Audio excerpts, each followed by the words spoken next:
Hi, வணக்கம் எல்லாருக்கும். எல்லோரும் எப்படி இருக்கீங்க? எல்லாருக்கும் வாழ்க்கை எப்படி போய்கிட்டுருக்கு?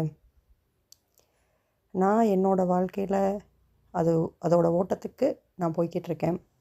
எல்லோரும் அது மாதிரி தான் ஓடிக்கிட்டுருக்கோன்னு நினைக்கிறேன். சாப்பிட்டீங்களா எல்லோரும்? எனக்கு ரொம்ப நாளாக கதை கேட்க ரொம்ப பிடிக்கும். அதுக்காக நான் கதையெல்லாம் சொல்ல வரல. எனக்கு நிறைய கதையெல்லாம் ஞாபகம் இருக்காது. நம்ம வாழ்க்கையே ஒரு கதை மாதிரி தான் இருக்கும். எனக்கு சின்ன வயசுலேருந்து என் வாழ்க்கையில் ஏற்பட்ட அனுபவங்கள், நம்ம நிறையா ஹாப்பினஸ் இருக்கும், நிறையா கஷ்டமான சூழ்நிலைகளை சமாளிச்சிருப்போம். இது எனக்கு மட்டும் இல்லை, எல்லார் வாழ்க்கையிலையும் இருக்கும். அந்த மாதிரி நேரங்கள்லாம் நமக்கு ஃப்ரெண்ட்ஸ் நம்ம கூட இருந்திருப்பாங்க, நம்மளோட ரிலேட்டிவ்ஸ் இருந்திருப்பாங்க, நம்மளோட லைஃப் பார்ட்னர், பிள்ளைங்க, இப்படி யாராவது நம்ம கூட இருந்திருப்பாங்க. ஒருவேளை இப்படி யாருமே நம்ம கூட இல்லாட்டியும் அட்லீஸ்ட் கடவுள் நம்ம கூட இருந்திருப்பாங்க. இந்த மாதிரி என் லைஃப்பில் ஏற்பட்ட நிறையா விஷயங்களை நான் என் ஃப்ரெண்ட்ஸ் கிட்ட ஷேர் பண்ணணும்னு நினப்பேன். சின்ன வயசுலேருந்து எனக்கு நிறையா ஃப்ரெண்ட்ஸ் தான். ஆனால் ஒரு கட்டத்துக்கு மேலே நானே லிமிட் பண்ணிக்கிட்டேன். என்னால் ரொம்ப யார்கிட்டேயும் போய் ஷேர் பண்ண முடியல. என் லைஃப்பில் நடக்கிற விஷயத்த என் ஃப்ரெண்ட்ஸ்கிட்டேயோ இந்த மாதிரி. ரொம்ப நாளைக்கு அப்புறம் எனக்கு இப்போ இந்த சோஷியல் மீடியா பிளாட்ஃபார்மில் நமக்காக நிறையா ஃப்ரெண்ட்ஸ் இருப்பாங்க, நம்ம பேசுகிறத கேட்க நிறைய காதுகள் இருக்கும் அப்படின்னு எனக்கு தோணுச்சு. அதனால் நான் இந்த பிளாட்ஃபார்மில் நான் ஷேர் பண்ணிக்கணும்னு ஆசைப்பட்றேன். கதைன்னு சொன்னால் நிறைய பேர் கதை எழுதியிருப்பாங்க, ஆட்டோபயோகிராஃபி எழுதுவாங்க, மற்றவங்கள பற்றின கதை எழுதுவாங்க. நம்ம ஒன்றும் கதை எழுதுகிற அளவுக்கு, நம்மளை பற்றி கதை எழுதுகிற அளவுக்கு பெரிய ஆள்லாம் கிடையாது. பட் ஸ்டில் நம்ம லைஃப்பில் நமக்கு பெரிய பெரிய விஷயங்கள் நடந்திருக்கும். அதையே புக்கு போட்டால் ஒரு கதை மாதிரி நம்ம சொல்லிடலாம். அதனால் நம்ம கதையை பற்றி நம்மளே பேசலாமே அப்படின்னு சொல்லி ஒரு சின்ன ஐடியா, அவ்வளோதான். இது எனக்கு மட்டும் இல்லை, இப்போ நான் உங்ககிட்ட ஷேர் பண்ணுற மாதிரி உங்களுக்கெல்லாம் ஏதாவது ஷேர் பண்ணணும், நம்ம யார்கிட்டையாவது பேசணும், இது யார்கிட்டையாவது சொல்லணும் அப்படின்னு தோணுச்சுன்னா நீங்கள் தாராளமாக என்கிட்ட ஷேர் பண்ணலாம் கமெண்ட்ஸ் மூலமாக. இப்போது ஒவ்வொருத்தருக்கும் லைஃப்பில் நிறைய ஸ்பெஷல் மொமெண்ட்ஸ் இருக்கும், நிறைய கஷ்டமான சூழ்நிலைகளும் இருக்கும், நிறைய சாதிச்சிருப்பாங்க. இந்த மாதிரி நிறையா விஷயங்கள் நடந்திருக்கும். எல்லாமே ஒவ்வொரு மைல்ஸ்டோன் தானே நம்ம லைஃப்பில், ஒவ்வொரு லெசன்ஸ் தான். அதை நிறைய கற்றுட்டு இருந்திருப்போம், நம்ம நிறையா படிச்சிருப்போம். அதுக்காக அதெல்லாம் நம்ம படிச்சிட்டனால நம்ம நல்லா மெச்சூர் ஆகிட்டோமான்னு கேட்டால் ஒரு கேள்விக்குறி தானே. மறுபடியும் அதே மாதிரி கஷ்டங்கள் வந்தால் நம்ம மறுபடியும் திணற தான் செய்வோம். பட் ஸ்டில் ஏதோ ஒரு ஹோப்பில், ஏதோ ஒரு நம்பிக்கையில் தான் நம்ம எல்லாருமே வாழ்ந்துட்டுருக்கோம். என்னோடய பேர் எழில். என்னோடய லைஃப்பில் நான் கடந்து வந்த பாதைகள், நான் கடந்து வந்த விஷயங்கள், இது மாதிரி நிறையா பெண்கள் இருப்பாங்க. அதுக்காக உடனே பெண்களுக்காக மட்டும் பேசுகிறேன்னு இல்லை, நிறைய ஆண்களும் இருப்பாங்க. நிறைய பேர் ஃபேஸ் பண்ணுற ஸ்ட்ரகிள்ஸ், இதெல்லாம் பற்றி நம்ம பேசலாம். உங்களுக்கு என்னென்ன விஷயங்கள் என்கிட்ட சொல்லணுமோ அதை நீங்களும் ஷேர் பண்ணலாம். இன்னொரு முக்கியமான விஷயம், நான் எனக்கு ரொம்ப ஃபுல்லாக நல்ல தூய தமிழில் பேச தெரியுமான்னு கேட்டால் தெரியாது. அதுக்காக ரொம்ப ரைட் ராயலாக அப்படி இங்கிலீஷ்லேயே பேச தெரியுமானா அதுவும் தெரியாது. போதுமான அளவுக்கு, தெரிஞ்சிக்க வேண்டிய அளவுக்கு இங்கிலீஷும் தெரியும், தமிழும் தெரியும். ஸோ நான் பேச போகிறது ரெண்டுமே கலந்த லாங்குவேஜில் தான் இருக்கும். ஒரு சாதாரணமாக கேஷுவலாக நம்ம ஒருத்தவங்க கிட்டே எப்படி பேசுவோமோ அது மாதிரி தான் நான் உங்ககிட்ட பேச போகிறேன். இதில் ஸ்கிரிப்டடோ ஒரு எழுதி வச்சு பேசணும், அதை பார்த்து பார்த்து படிக்கணும், ஆக்சுவலி எனக்கு அப்படியெல்லாம் ரொம்ப கிளியராலாம் படிக்க தெரியாது. வாசிப்பேன், தமிழ் ஓரளவு வாசிப்பேன் தான். பட் ஸ்டில் எனக்கு நானாக என் மனசில் இருக்கிறத என்னோடய ஃப்ரெண்டுக்கிட்ட பேசினா நான் எப்படி பேசணும் அது மாதிரி பேசணும், அவ்வளோதான். அதனால் கொஞ்சம் அப்பப்போ கேப் வரும், ஏதாவது சின்ன சின்ன தவறுகள் இருக்கலாம், வேர்ட்ஸில் ஏதாவது மிஸ்டேக்ஸ் இருக்கலாம், இல்லை தமிழ் ஏதாவது தப்பாக கூட உச்சரிக்கலாம். அப்படி ஏதாவது இருந்தால் நீங்கள் என்னைய மன்னிச்சிக்கோங்க. நான் ஒரு லேட் 30s இருக்கக்கூடிய ஒரு பெண். நீங்கள் ஒரு ஃப்ரெண்டாக நினச்சிக்கலாம், ஒரு சகோதரியாக நினச்சிக்கலாம், எப்படி வேணாலும் நினச்சிக்கலாம். நான் சின்ன வயசில் பிறக்கிறப்போ எங்கள் அப்பா அம்மாவுக்கு ரொம்ப ஸ்பெஷல். நீங்கள் உடனே கேட்கலாம், ஏன் நீங்கள் மட்டும் தான் ஸ்பெஷலாக பிறப்பீங்களா உங்கள் அப்பா அம்மாவுக்கு?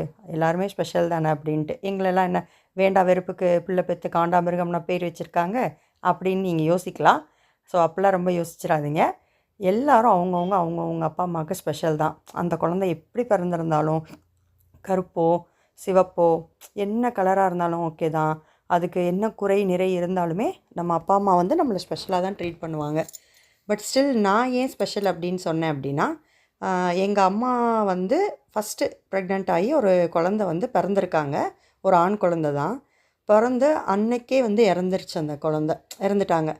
எனக்கு ஒரு அண்ணா இருந்திருந்திருக்காங்க. ஆனால் ஒரே நாள்லே பிறந்த அன்னைக்கே இறந்துட்டனால ரொம்ப எங்கள் அம்மாவுக்கு கவலை இருந்திருக்கும்ல. முதல்ல அவங்க ஆசையாக பெற்ற குழந்த வந்து இறந்துருச்சுங்கிறப்போ 2வது என்ன கன்சீவ் ஆனப்போ ரொம்ப ஹாப்பி. எங்கள் அப்பாவும் தான். ஸோ எப்படியாவது இந்த குழந்தை வந்து நல்லபடியாக நம்ம இது பண்ணிடணும். அந்த ஒரு இது இருக்கும்ல, ஒரு ஸ்பெஷாலிட்டி இருக்கும்ல. ரொம்ப தவமிருந்து பெத்த பிள்ளைன்னு சொல்லுவாங்கள்ல, அந்த மாதிரி தான் நான். ரொம்ப ஆசையாக, ரொம்ப கனவுகளோட எங்கள் அம்மா வந்து ஆசையாக தான் என்னை பெற்றெடுத்து வளர்த்தாங்க. ஸோ அதனாலவே நான் வந்து ரொம்ப ஸ்பெஷல் எங்கள் அப்பா அம்மாவுக்கு. அப்பா அம்மாவுக்கு மட்டும் கிடையாது. எனக்கு பெரியப்பா, சித்தப்பாலாம் இருக்காங்க. அப்பா கூட பிறந்தவங்க வந்து 3 பேர். 2 பாய்ஸு, 1 கேர்ள். ஒரு அத்தை, ஒரு பெரியப்பா, ஒரு சித்தப்பா. அந்த பெரியப்பாவும் நாங்களும் தான் அந்த ஊர்லேயே இருந்தோம். நாங்கள் வந்து ஒரு சிவகங்கை மாவட்டத்தில் உள்ள ஒரு டவுன் மாதிரியான ஒரு ஊர். அந்த ஊர் எனக்கு ரொம்ப பிடிக்கும். ஏன்னா என்னோடய ஸ்கூலிங்ஸ் ஃபுல்லாக அங்கே தான். ஸோ அங்கே பிறந்தப்போ எங்கள் பெரியப்பாவுக்கும் வந்து என் மேலே ரொம்ப பாசம். ஃபஸ்ட்டு ஒரே வீட்டில் இருந்தோம். அப்புறம் கால சூழ்நிலைகள் கொஞ்சம் பக்கத்தில் இருந்தோம். ஆனால் இந்த மாதிரி நிறைய உறவுகளுக்கு வந்து நம்மளை ரொம்ப பிடிக்கும்ல. நிறைய உறவுகள் இருப்பாங்க. அதில் நமக்கு பிடிச்சதுன்னு நம்மளை ரொம்ப செல்லமாக வச்சுருப்பாங்க. அவங்களுக்கு நம்மளைன்னா ரொம்ப பிடிக்கும். அந்த மாதிரி எங்கள் பெரியப்பாவுக்கு நான் ரொம்ப செல்லம். எங்கள் பெரியப்பா பையன் ஒருத்தவங்க இருப்பாங்க, ஒரு அண்ணா. அவங்களுக்கும் நான் ரொம்ப செல்லம். எங்கள் அயப்பா, அயம்மாலாம் வந்துட்டு திருப்புவனம் சைட்லேருந்து அப்புறம் கிராஜுவலாக மைக்ரேட் ஆகி எங்கள் ஊருக்கு வந்து அப்புறம் ஃபார்மிங்லாம் பார்த்து செட்டில் ஆகியிருக்காங்க. நாங்கள் வந்து ரொம்ப அப்படியே ஓஹோன்னு அந்த ஊரில் பணக்காரவங்கன்னு சொல்ல முடியாது. அதுக்காக ரொம்ப ஒன்றுமே நமக்கு இல்லை அப்படின்னும் சொல்ல முடியாது. ஓரளவு எங்கள் அயப்பாவுக்கு முந்தின தலைமுறை, ஒரு 2 தலைமுறை வந்து அங்கே நல்லா காடு எல்லாம் நிலம்லாம் வச்சுருந்து நல்லா விவசாயம் பார்த்து ஓரளவுக்கு கொஞ்சம் சொத்து சேர்த்து ஒரு சொந்த வீடு வச்சுருந்தாங்க. சொந்த வீடு, அதுக்கப்புறமா காடெல்லாம் வச்சுருந்தாங்க. ஸோ அவங்க அண்ணன், தம்பி, அக்கா, தங்கச்சிலாம் இருப்பாங்கள்ல, எல்லாருக்கும் அவங்கவுங்களுக்குன்னு பங்கு கொடுத்ததில் எங்கள் அயப்பாக்குன்னு ஒரு வீடு.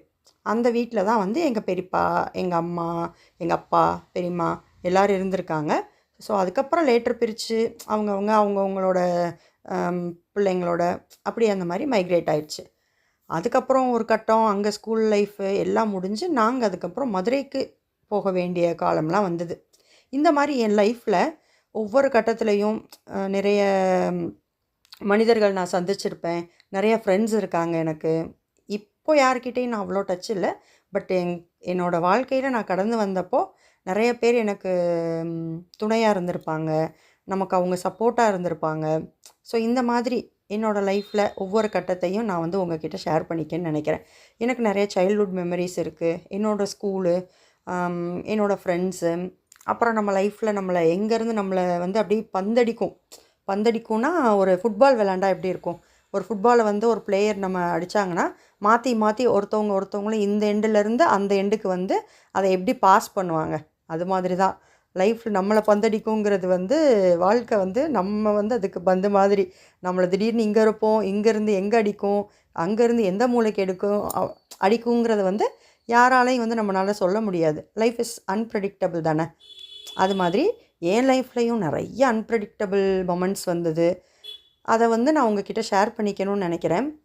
அது போக இப்போது நான் எனக்குன்னு ஒரு ஃபேமிலி, எனக்குன்னு ஒரு அன்பான வீட்டுக்காரர், ஒரு குழந்த, எனக்கு ஒரு பெண் குழந்தை, இந்த மாதிரி ஓரளவு லைஃப் போய்கிட்டு இருக்கு. பட் அகைன் நம்ம வந்து எல்லோரும் ரொம்ப அப்படி சந்தோஷமாக இருந்துருவோமா அப்படின்னு கேட்டால் கிடையாது.